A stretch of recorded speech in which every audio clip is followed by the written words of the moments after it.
അസ്സലാമു അലൈക്കും വറഹ്മത്തുള്ളാഹി തആല വബറകാതുഹു. ബിസ്മില്ലാഹി അൽഹംദുലില്ലാഹ് അല്ലാഹുമ്മ സ്വല്ലി അലാ സയ്യിദിനാ മുഹമ്മദിൻ വആലിഹി വസ്വഹ്ബിഹി അജ്മഈൻ. അമ്മാ ബഅദ്. മുഹീദ്ദീൻ മാല പഠനം. മാലയിലെ 130ാമത്തെ വരിയാണ് നമ്മൾ വായിക്കുന്നത്. ബിസ്മില്ലാഹ്.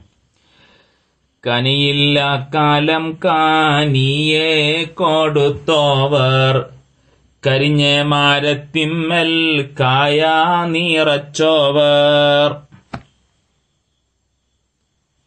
എന്താണ്? ശൈഖ് അവറുകളുടെ കറാമത്ത് മൂലം പഴങ്ങളൊന്നും ഉണ്ടാകാത്ത സീസണിൽ പഴം ഉണ്ടാവുകയും ഉണങ്ങിക്കരിഞ്ഞ വൃക്ഷങ്ങൾ കായ്ക്കുകയും ചെയ്തു എന്നാണ് വരിയിൽ പറയുന്നത്. അപ്പോ ഇങ്ങനെ ഒരു സംഭവം, ഇങ്ങനൊരു ആശയം അത് സമർത്ഥിക്കാൻ കഴിയുമോ? അതെ, സമർത്ഥിക്കാൻ കഴിയും. എങ്ങനെ? നമുക്ക് സൂറത്ത് ആലി ഇമ്രാനിന്റെ 37ാമത്തെ വചനം, വളരെ സുദീർഘമായ ചരിത്രമാണ്. നമുക്കറിയാം, ചുരുക്കി പറയാം, സക്കരിയ നബി അലൈഹിസ്സലാം മറിയം ബീവിന്റെ സംരക്ഷണം ഏറ്റെടുത്തിരുന്നല്ലോ. അങ്ങനെ മറിയം ബീവിയുടെ സംരക്ഷണം ഏറ്റെടുത്ത സക്കരിയ നബി അലൈഹിസ്സലാം മറിയം ബീവി റളിയല്ലാഹു അൻഹായുടെ റൂമിലേക്ക് ചെല്ലുമ്പോൾ അവിടെ എന്താണ്, പല ഭക്ഷണ സാധനങ്ങളും കാണുമ്പോൾ മറിയം ബീവിയോട് അന്നാലക്കി ഹാദ, ഇത് എവിടുന്ന് കിട്ടി മറിയമേ എന്ന് ചോദിക്കുമ്പോ ഹുവ മിൻ ഇൻദില്ലാ, ഇത് അല്ലാഹുവിൽ നിന്ന് ലഭിച്ചതാണ് എന്ന് മറിയം ബീവി അലൈഹിസ്സലാം പറഞ്ഞത് സൂറത്ത് ആലി ഇമ്രാനിന്റെ 37ാമത്തെ വചനത്തിൽ നമുക്ക് കാണാൻ കഴിയും. അപ്പോ ഈ മറിയം ബീവി ബൈത്തുൽ മുഖദ്ദസ് പള്ളിന്റെ മുൻവശത്ത് ആണ് അവരുടെ വീടുണ്ടായിരുന്നത്. ആ വീട്ടിലാണ് സക്കരിയ നബി മാത്രമേ അങ്ങോട്ട് പ്രവേശിക്കാറൂ, വേറെ ആരും അങ്ങോട്ട് പ്രവേശിക്കാറില്ല. അപ്പൊ മറ്റൊരാൾ കൊടുന്നു കൊടുക്കാനുള്ള സാധ്യതയില്ലല്ലോ. ഈ ആയത്തിന്റെ തഫ്സീറിൽ അല്ലാമ ഇബ്നു കസീർ പറയുന്നത് കാണാം, ഉഷ്ണകാലത്തെ പഴം ശൈത്യകാലത്തും ശൈത്യകാലത്തെ പഴം ഉഷ്ണകാലത്തും മറിയം ബീവി റളിയല്ലാഹു അൻഹയുടെ അടുത്ത് കണ്ടിരുന്നു. ഈ തഫ്സീർ ഇബ്നു കസീർ നോക്കിയാൽ നമുക്ക് കാണാൻ കഴിയും.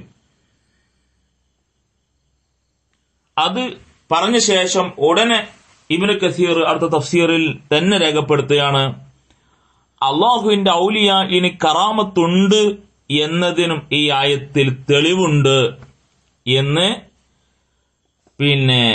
ഇബ്നു കസീർ റഹിമഹുള്ള രേഖപ്പെടുത്തിയത് കാണാൻ കഴിയും. ഇതുപോലെ ഉണങ്ങിക്കരിഞ്ഞ മരത്തിൽ നിന്ന് പഴം ഉണ്ടാകുമോ? ഉണ്ടാകും. അതിന് നമുക്ക് മറിയം ബീവി റളിയല്ലാഹു അൻഹയുടെ സൂറത്തു മറിയമിന്റെ 25ാമത്തെ വചനം, വഹുസ്സി ഇലൈകി ബിജിദ്ഇൻ നഖലതി തുസാഖിത് അലൈകി റുതബൻ ജനിയ എന്ന് പറയുന്ന വചനം, ആ വൃക്ഷം ഒന്ന് പിടിച്ചു കുലുക്കുക, എന്നാൽ നിനക്ക് പഴുത്തു പാകമായ ഈത്തപ്പഴം ആ വൃക്ഷം വീഴ്ത്തിത്തരുമെന്ന് പറയുന്ന സംഭവം.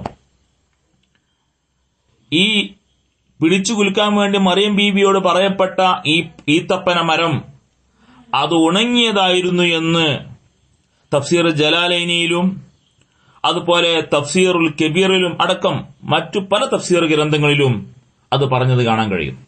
അപ്പൊ ഇങ്ങനൊക്കെ മഹാന്മാരിൽ ഇങ്ങനൊക്കെ സംഭവിക്കും. അത് പ്രമാണങ്ങൾക്ക് വിരുദ്ധമല്ല എന്ന് നമുക്ക് മനസ്സിലാക്കാം. ഇനി 131ാമത്തെ വരി വായിക്കാം. അവരെ ഓരുത്തൻ പോയി മസ്ഗാറ കൊണ്ടാരെ, അപ്പോളെ നാടെല്ലാം തീയായി നിറച്ചോവർ എന്ന് പറഞ്ഞാൽ, ശൈഖ് അവറുകളോട് അദബ് കേട് കാണിച്ചു ഒരാൾ എന്ന് പറഞ്ഞാൽ ശറഈന് വിരുദ്ധമായ കാര്യമായതുകൊണ്ട് തന്നെ ശൈഖ് അവറുകൾക്ക് കോപിച്ചു. അങ്ങനെ ഷേഖ് അവറുകൾക്ക് കോപിപ്പിച്ചതിനാൽ എന്ത് ചെയ്തു? തീ കൊണ്ടുള്ള ശിക്ഷ നാട്ടിലിറങ്ങി എന്നാണ് ആ വരി പറയുന്നത്. അത് നബി സല്ലല്ലാഹു അലൈഹി വസല്ലം പറഞ്ഞ ഹദീസ് ഇമാം ബുഖാരിക്ക് ഉദ്ധരിക്കുന്നത് കാണാം. 6502 ഹദീസായിട്ട് ഇമാം ബുഖാരി മൻ ആദാലി വലിയൻ ഫഖദ് ആദൻതുഹു ബിൽ ഹർബ്,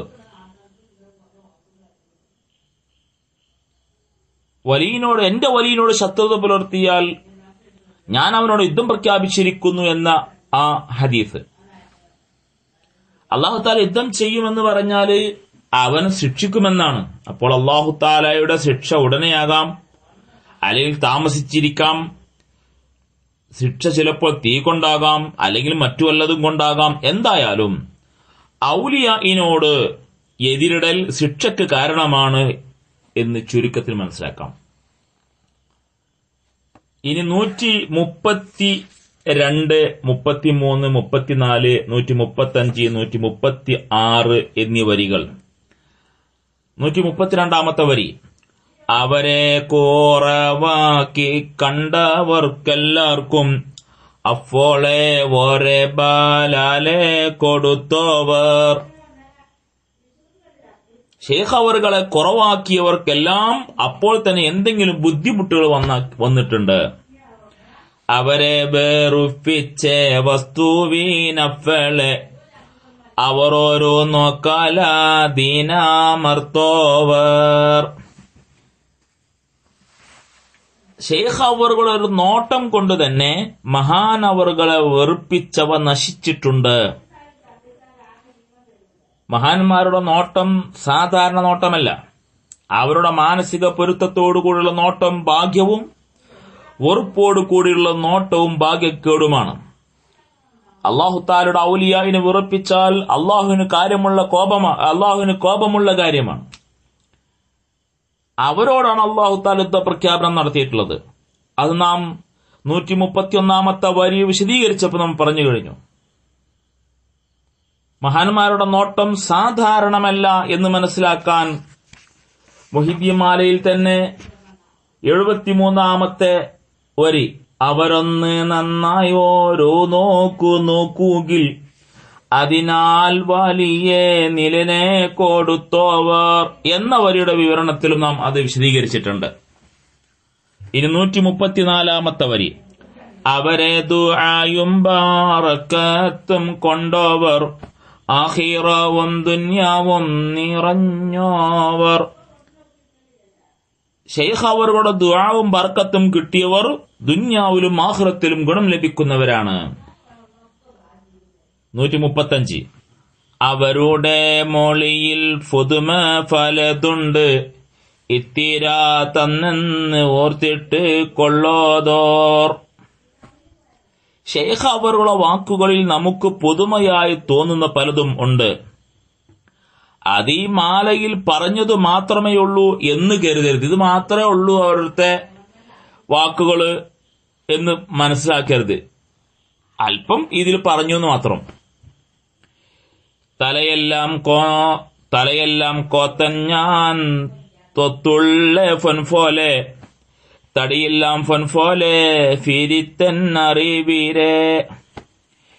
ഈ മാല എങ്ങനെയാണ് കോർത്തിണക്കിയിരിക്കുന്നത് എന്ന് ബഹുമാനപ്പെട്ട ഖാദി മുഹമ്മദ് റഹിമഹുള്ള പറയാണ്. ഷെയ്ഖ് അവരുടെ ജീവിതത്തിലെ പ്രധാന സംഭവങ്ങളും കറാമത്തുകളും കല്ലിൽ കൊത്തിവച്ച അല്ലെങ്കിൽ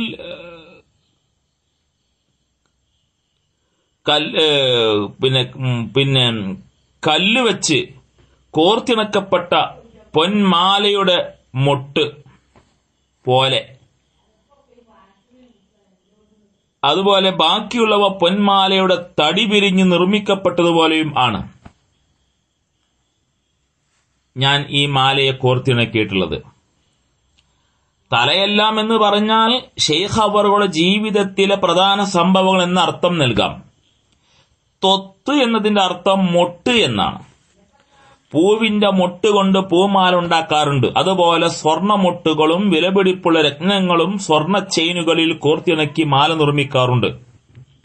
മൊട്ടുകൾ തമ്മിൽ ബന്ധിപ്പിക്കുന്ന മാലയുടെ ഉടലിനെ തടിയേക്കാൾ മൊട്ടുകൾക്ക് പ്രാധാന്യമുണ്ട്. അതുപോലെ ശൈഖ് അവറുകളുടെ ജീവിതത്തിലെ പ്രധാന സംഭവങ്ങൾ പൊന്മാലയുടെ മൊട്ടുകൾ പോലെയും മറ്റുള്ളവ പൊന്മാലയുടെ തടി പോലെയുമാണ് ഈ മാലയിൽ കോർത്തി നിൽക്കുന്നത് എന്ന് ചുരുക്കത്തിൽ മനസ്സിലാക്കാം. ഈ മുഹീദ്ദീമാലയ്ക്ക് മാല എന്ന് പേര് വരാൻ തന്നെ കാരണം മാല പോലെ ഇതിനെ കോർത്തിണക്കിയത് കൊണ്ടാകാം. മുത്തും മാണിക്യവും കോർത്തിണക്കിയത് പോലെയാണ് ഈ മാലയെ കോർത്തിണക്കിയിരിക്കുന്നത് എന്ന് ഈ മാലയിൽ തന്നെ പറഞ്ഞിട്ടുണ്ട്. ഇതിന്റെ 143 വരി നമുക്ക് വായിക്കാനുണ്ട്. മുത്തും മാണിക്യവും ഒന്നായി കോത്തഫോൽ മുഹീദ്ദീൻ മാലനെ കോത്തഞ്ഞാൻ ലോകരെ എന്ന വരിയിൽ നമുക്ക് മനസ്സിലാക്കാൻ കഴിയും. ഇൻഷാ അല്ലാഹ് ബാക്കി നമുക്ക് അടുത്ത ദിവസങ്ങളിലായി ചർച്ച ചെയ്യാം. അല്ലാഹു തആല തൗഫീഖ് നൽകുമാറാകട്ടെ. വസല്ലല്ലാഹു അലാ ഖൈരി ഖൽഖിഹി സയ്യിദനാ മുഹമ്മദി വആലിഹി വസഹ്ബിഹി അജ്മഈൻ. അൽഹംദുലില്ലാഹി റബ്ബിൽ ആലമീൻ. അസ്സലാമു അലൈക്കും.